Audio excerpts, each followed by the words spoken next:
বর্তমানে রাজধানীতে বৈধ অবৈধ মিলে চলাচল করছে প্রায় ৫ লাখ রিকশা, কিন্তু এর সুষ্ঠু ব্যবস্থাপনায় কোনো পদক্ষেপ নেয়নি সরকার।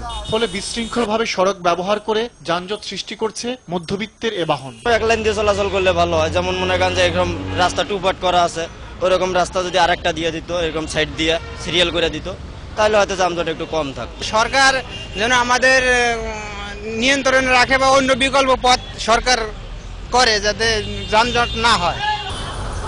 নির্দিষ্ট লেনের কথা আছে এসটিপিতেও।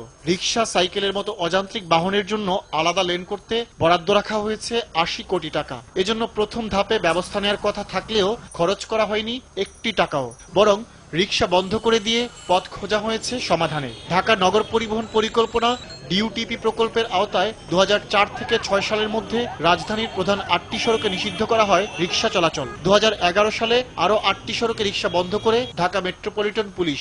পরবর্তীতে নিষিদ্ধ হয় আরো অনেক সড়কে, কিন্তু তাতে যানজট কমেনি। তাই রাজপথে রিকশা রেখেই সমাধানের পথ বাতলানোর পরামর্শ বিশেষজ্ঞদের। একটা সমস্যা দেখা দিলে একটা জিনিসকে মাইনাস করেই কিন্তু বাদ দিয়েই কিন্তু সেটা সমাধান না। আমাদের সবগুলো বিষয়কে নিয়েই কিন্তু আমাদের আসলে চিন্তা করা উচিত। আমার রিকশা কতগুলো দরকার, গাড়ি কতগুলো এই শহরে থাকবে, বাস কিরকম থাকবে, প্রত্যেকটা জিনিসেরই কিন্তু আমাদের একটা কম্পোজিট পরিকল্পনা দরকার। গবেষণা বলছে ৩৭.২% হেঁটে যাতায়াতের পরই সর্বোচ্চ ২৮.৫% মানুষ চলাচল করে রিকশায়। বাসে ২৪.৫ ও ব্যক্তিগত গাড়িতে মাত্র ৫% যাত্রী চলাচল করে ঢাকায়।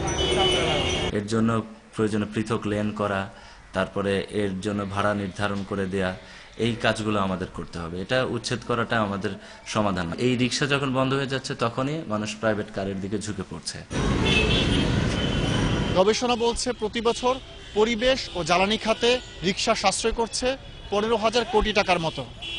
বিশ্ব স্বাস্থ্য সংস্থার এক পর্যবেক্ষণে দেখা গেছে বিশ্বের দূষিত শহরের তালিকায় ঢাকার অবস্থান ২৩ নম্বরে, যার পেছনে মূল ভূমিকা পালন করছে যানজট। যানজটের ফলে খরচ হচ্ছে অতিরিক্ত জ্বালানি, দূষিত হচ্ছে পরিবেশ এবং ক্ষতিকর প্রভাব পড়ছে মানুষের শরীরে।